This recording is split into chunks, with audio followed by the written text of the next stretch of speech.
Thank you. I want to start by talking a little about who I am and who I am not. So I am a lawyer and an advocate in London with Bird and Bird, but this is not a talk about Satoshi Nakamoto. And it's not even a talk about the one person in the world who's proven not to be Satoshi. This is a talk about an attack on Bitcoin itself, how that was defended, and what we can do to learn from it for the future.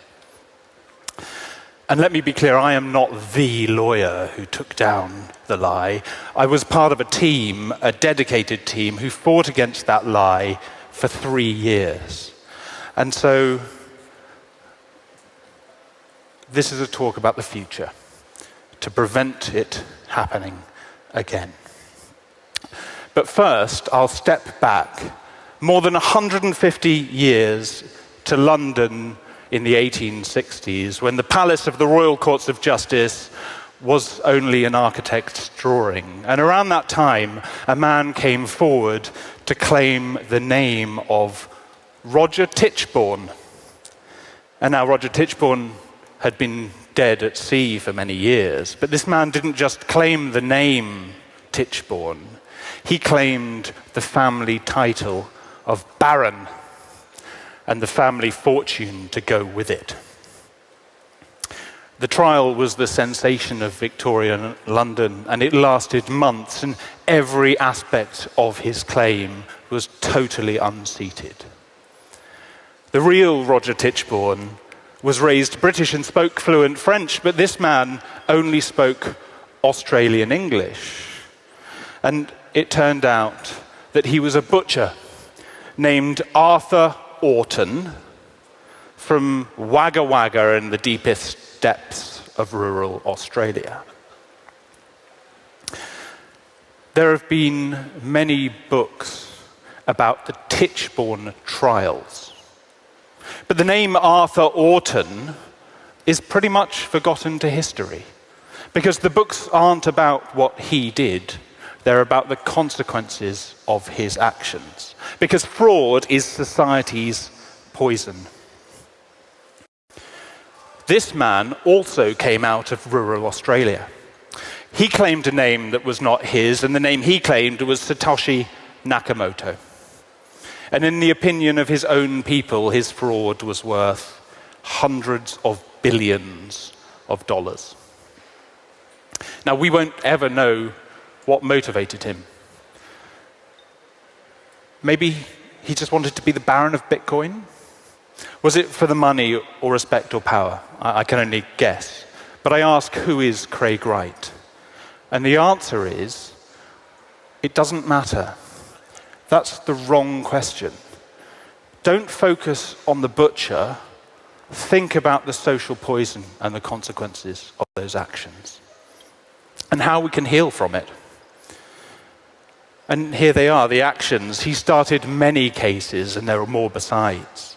And as I say, we can never quite know what the objective was. Maybe at the beginning, it was just about punishing people who spoke out against him.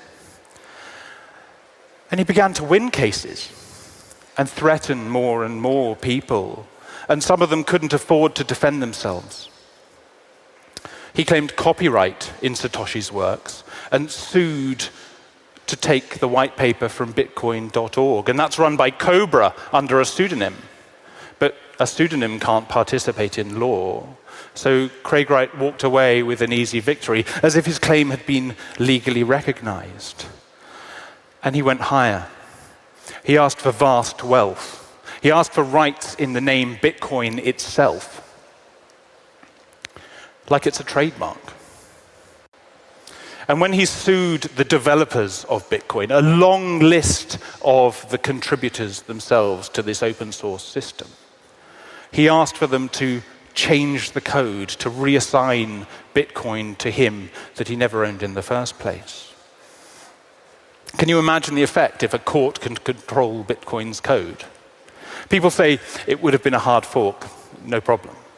But what if he also won his claim to have rights in the name Bitcoin? What are you going to call the fork after it split if you can't call it Bitcoin anymore. And at some point along this path, these guys stepped in, the Crypto Open Patent Alliance, Copa, and they have this mission to promote openness in the whole industry, to allow for development and stop people holding it back by suing each other, especially under patents and other intellectual property. And they saw he was threatening that whole industry and the open source core of Bitcoin itself. And they stepped in to sue him and prove he was lying. And we did. It took 3 years, but we proved that his whole story was based on lie after lie and forgery after forgery. And you can see from the judgment, it took 3 years because he kicked and bucked at every turn. And right there, it's recorded that even during the trial, evidence was still being forged up. So I want to take a little time to give you a flavor about how that was unseated and the effort that went into it. And really the way to start is by looking at the big set of evidence that he gave us. He gave us this list of 100 documents that he said primarily proved that he was Satoshi. It's like the crown jewels of his claim at the time. And I want to dive into that. So this is the first one. It's the earliest dated one with the word Satoshi in it.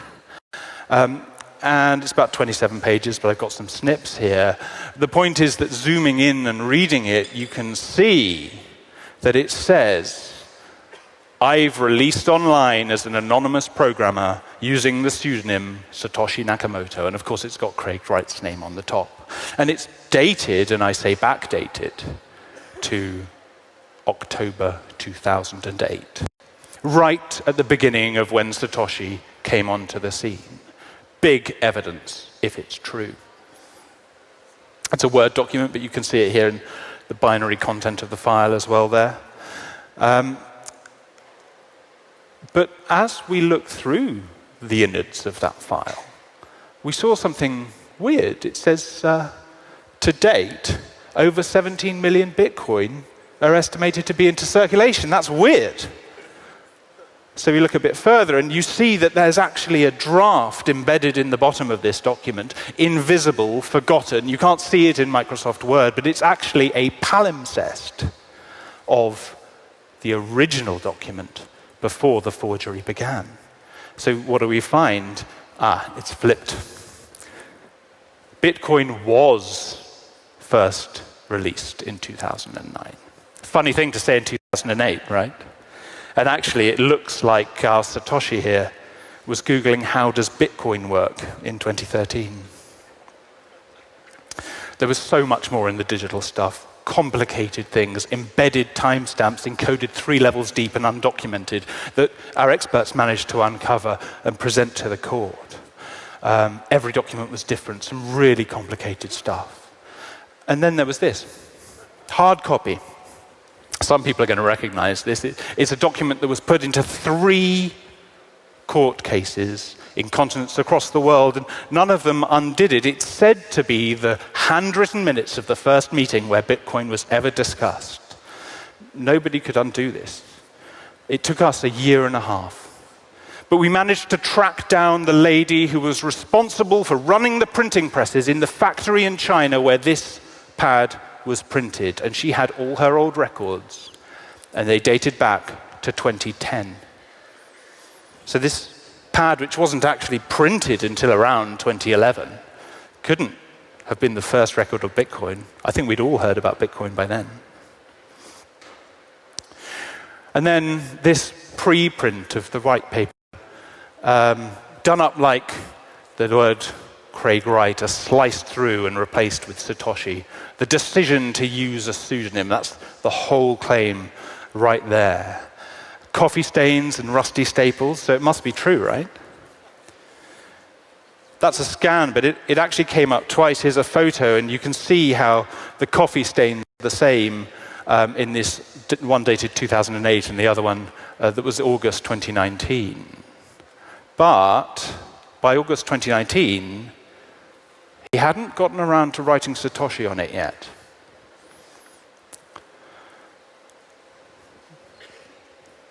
So we found out that this actually was still in progress during other court cases.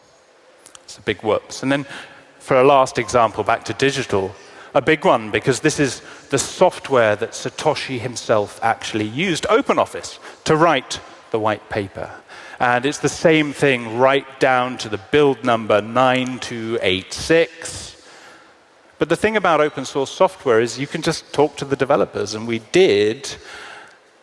And although that's dated 6 months before Satoshi did anything in public, on the 9th of March 2008, here's the releases manager for OpenOffice giving evidence that that build itself wouldn't be produced for another 7 days after that, until the 16th. So this is the level of detail that each document took. And here's the thing, though. People say, well, you can still be a forger and be Satoshi, sort of a crooked Satoshi, right? You've just got to look at the evidence, not just the document. So let's do that. Let's look at the evidence. How about this? Bitcoin's written in C++, so there was a boast about how he'd studied C++ as early as 9 years old, a true prodigy. Well, we asked the inventor of C++, and he told us that by that time he'd only just gotten started. It wasn't called C++ yet, and there was a grand total of 1 user. Because 9 years old, Craig Wright, that would have been 1979. So are we talking about the first user of C++ in the world, aged 9 years old? Or is it a lie? And the cryptocurrency thing, this principled argument that Satoshi never used the word cryptocurrency, and it should not be called a cryptocurrency, and Bitcoin isn't that. But luckily, Marty Malmi, the original collaborator of Satoshi, kept his emails, and very nobly came forward to give evidence to the court and allow those emails to be examined. And you could see in there that not only was it Satoshi's idea to call it a cryptocurrency, he and Marty chatted through, and Satoshi liked it so much that he used it as a tagline for the next release. And Adam Back, his emails, the first documents Satoshi ever wrote, the first person Satoshi ever communicated with. But his emails weren't in public until Adam came forward to give evidence. And Craig Wright had described these as recording how Adam was dismissive and extremely negative on Bitcoin. Now, anyone who's heard Adam speak for a moment will know he is not famed for his Bitcoin negativity. And actually, it should go without saying that he was very constructive and supportive and positive. He even went out of his way to give Satoshi ideas. And again, this is just a glimpse of the evidence, but fact by fact, it all had to be trodden through. And I don't have time to tell you about his time capsule of documents from 2007 left untouched and discovered just before trial, but which contain traces of ChatGPT.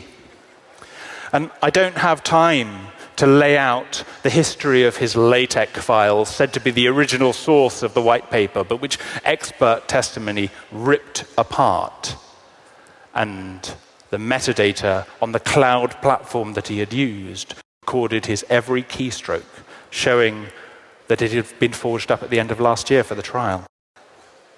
No, I can't possibly have time to recount everything.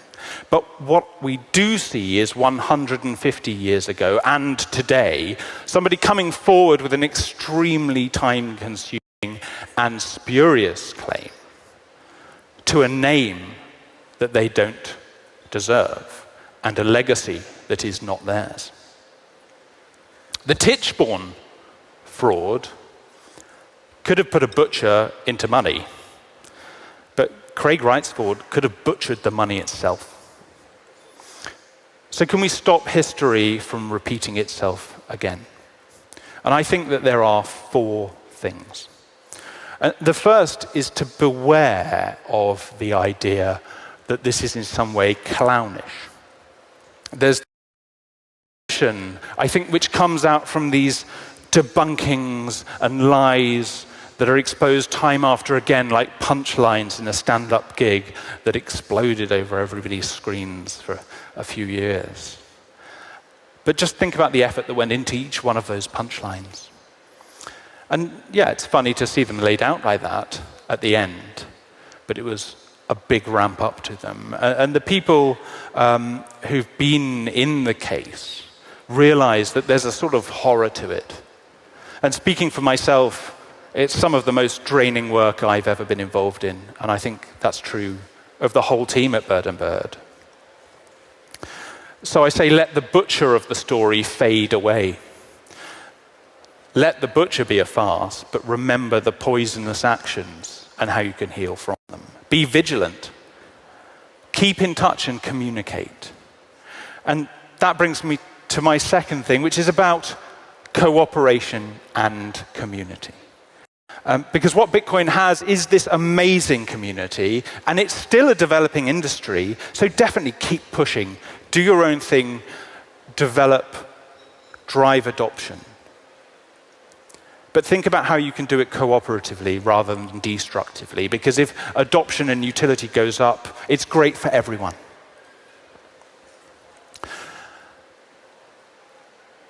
These guys have it right. The point is about cooperation and sharing, not occupying resources with destructive arguments. And I recommend everyone to check them out. It's literally free to join Copa. And while I am not Copa, I think that their mission is absolutely worth endorsing for myself. And part of what Copa do is that they also have an eye to the open source foundation of Bitcoin. And that brings me to my third point, which is about the strength of open source. Because free software is an absolutely wonderful thing, and anyone who's partaken in it, whether knowingly or unknowingly, owes a lot to the movement itself. And I'm prepared to bet that most people in this room use or think about Bitcoin daily, but probably don't take time to think about the foundations of what is essentially an open source project driven by maintainers who are working alone for the most part. All of the infrastructure that's built on this balances on that little domino at the bottom. And that little domino at the bottom is where this attack was launched, because it looked weak. But it wasn't weak. It wasn't weak because the community came out to defend its open source foundations. And people donated money and time and resource to combat this attack, and it was ultimately successful. And I'd really encourage everyone to think about how you, if you're building on Bitcoin, can support that open source layer. And I don't mean just money. There are many ways to support it, but I do think that everyone who builds on open source owes something back. So if you do offer that support, perhaps you can make it stronger. The lesson is there for the taking from the Craig Wright case. And my final point is one of awareness. Because one of the things that was triggered by one of the claims that, out of many, that Craig Wright launched was this idea that he should be able to command a change in the code, and that the developers of Bitcoin owed him a duty to implement that change. And of course, Bitcoin is released under the MIT license. Here it is. We've all seen it 100 times. And it's very prominent disclaimer in all capitals at the bottom. This software is provided as is without warranty of any kind. There should be no liability. And you shouldn't rely on it. You use it as is. And that's the deal. I will give you my effort, but you take it without any strings back to me. But Craig Wright's claim needed to go behind this, to find some sort of way to trigger a liability with those developers. And he had to go behind the license. And the question was, can he even do that? So the question went up to the English Court of Appeal. And they didn't decide it one way or another. They had to just decide whether it was a reasonable thing to argue.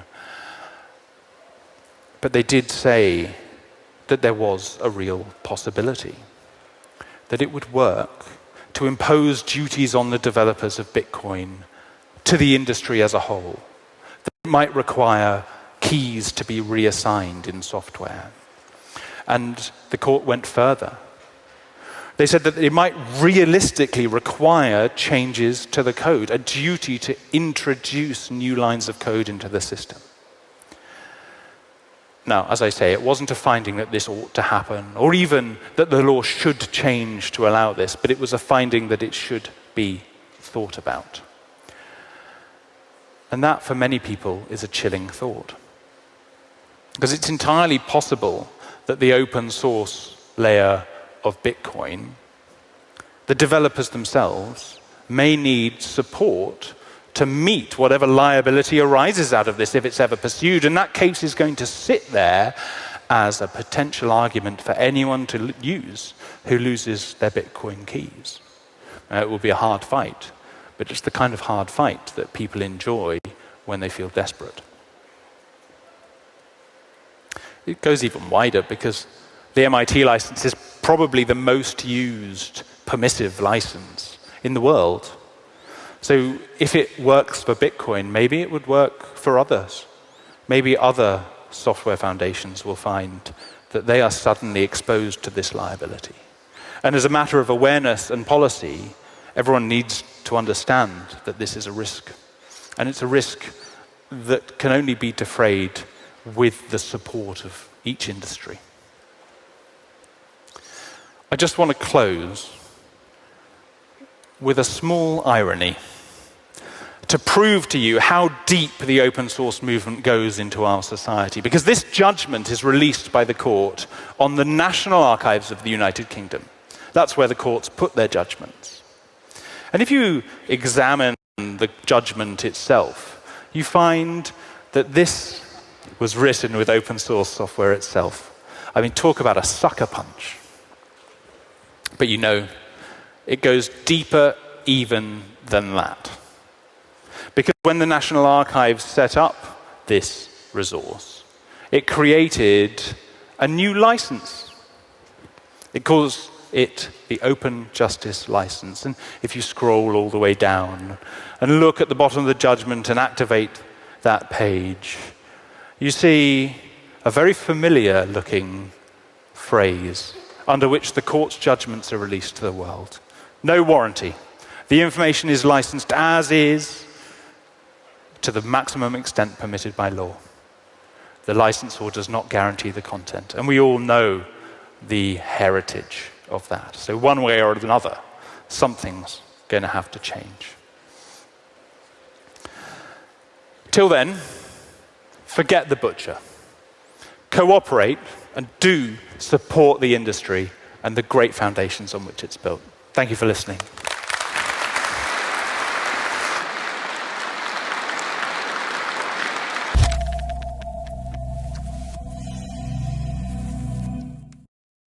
Welcome back to the Bitcoin Magazine news desk here at Bitcoin Amsterdam. My name is Frank Corva. I'm the political and business correspondent at Bitcoin Magazine. I am joined by Susie Violet Ward, Bitcoin journalist, co-founder and director of the Bitcoin Policy UK, Roger Wong, author of Would Mao Hold Bitcoin, as well as Efrat Fenixon, host of the You're the Voice podcast. Welcome, Efrat. I want to go back to you quickly first here, Susie, if you don't mind. We just heard about the Craig Wright trial. I know you were at the Copa versus Wright trial. What were your biggest takeaways from being in the courtroom?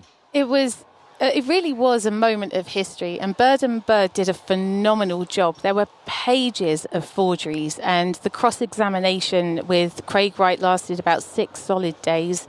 And they went through page by page by page, and every single one, and the number of forgeries. I think they even said it was one of the biggest cases of fraud that the courts had ever seen. And I was actually in court on the day when the judge said the evidence is overwhelming. Oof. Craig Wright is not Satoshi Nakamoto. What was that moment like? We couldn't believe it. We thought it was going to take weeks for the write-up to happen, and we even though it was clearly... It was so obvious, even though some of the BSV guys didn't seem to think so. There were still people in the court that walked out thinking that the judge hadn't made the right judgment. My Lord, had to be amazing to be there for that moment in history. Speaking of history, we are here at, I think, the biggest version we've done yet of Bitcoin Amsterdam. Efrat, you're just joining us here at the desk. What have been your biggest takeaways from the conference thus far? Well, I've been to some of the sessions, which were amazing, but for me, just the opportunity to meet people and be able to interview people talking to me about CBDC in Nigeria, like Abu Bakr. Roger telling me everything behind the scenes happening in China, going cashless, CBDC, Bitcoin adoption. I have the honor of sitting with Joanna Kotar and talking about regulation in Europe and talking about what's happening with CBDC in Europe, with Bitcoin adoption. This is insane. Like, I get to meet people from all over the world. I love the fact that I can interview these people, meet people with all different angles, and then find the similarities between what's going on in so many states around the world. The common threads, yeah. And we're going to be talking a little bit about CBDCs and digital dollars in just a little bit. Roger, do you want to give the audience a little preview of what our panel in just a little while will look like? Yeah, I mean, 3 p.m., on the orange stage, we're going to be talking about central bank digital currencies, stable coins, kind of that intersect. And, the short summary of it is probably CBDC bad, Bitcoin good. But we are going to go into a little bit more detail than that and kind of talk about the evolving state. And there definitely are a lot of countries trying to integrate and research central bank digital currency, so important to keep track. Super, super important to keep track of. Susie, we know that Craig Wright is not Satoshi. We also know that Bitcoin is not like a CBDC. Can you tell the audience, for maybe people who are unfamiliar with this term CBDC, what is a CBDC and why is it not Bitcoin? Central bank digital currency, it is central, it's from a central bank, and it has a single point of failure. It's a honeypot for hackers, and it will lead to ultimate control, going back to the authoritarianism that we're sleepwalking into. Appreciate that. Again, we are here with Susie Violet Ward, Roger Wong, and Efrat Fenixson. Okay? We're actually going to hang out for just a second longer. Efrat, I'm going to come back to you. You recently just did a post that went viral on CBC development in Israel. Can you tell us a little bit about what that looks like? Yeah, actually an Overton window was opened in Israel with a new plan to go cashless in Israel. So they actually announced a plan where they want to abolish the 200 shekels notes out of circulation. This is a very similar thing to what happened in India, if you remember, in 2016, where they took away 500 and 1,000 rupee notes, and that led to a big chaos in the country, many people going hungry, and many people lost their lives as well. They think it was successful, but it definitely was a harmful measure. They also talked about taking out gold and other coins and other alternatives to money from the circulation. It's a plan for now. It's not yet happening, but it's important to be aware. Appreciate that. Again, ladies and gentlemen, we are about to go back to the main stage here at Bitcoin Amsterdam 2024. One more time, a round of applause here for Susie Violet Ward, Roger Wong, and Efrat Fenixson. We will come back to you right after this.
Is your company ready for the next evolution in financial strategy? Bitcoin for Corporations is your partner in securing the future of your business.